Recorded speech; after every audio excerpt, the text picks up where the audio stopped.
মুস্তাফিজ আমাদের ভয় ধরিয়ে দিয়েছিল। ছক্কা মেরে ম্যাচ জিতিয়ে মুস্তাফিজের প্রশংসা করি। একই বললেন কিকস ওয়াক্স।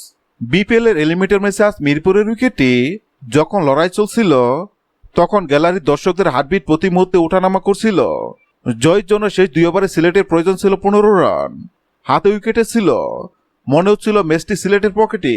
কিন্তু 19তম ওভারে বলাতে মুস্তাফিজুর রহমান এলেন, তখন যেন পুরো দৃশ্যপট পাল্টে গেল। কাটার মাস্টার মুস্তাফিজ তার ট্রেডমার্ক স্লোয়ার আর নিখিত ইয়র্কারে সিলেটকে একদম কোণঠাসা করে ফেলেন। সেই ওভারে 6 রান দিয়ে মুস্তাফিজ যখন বোলিং শেষ করলেন, সিলেটের ডাক আউটে তখন আতঙ্কের চাপ। জয়ের জন্য শেষ ওভারের প্রয়োজন 9 রান।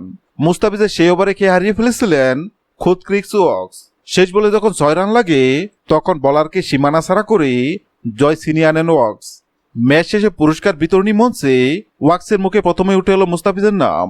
ওয়াক্স অপকটে স্বীকার করলেন ফিজের সেই 19তম ওভারটি তার কপালে চিন্তার বাস ফেলে দিয়েছিল।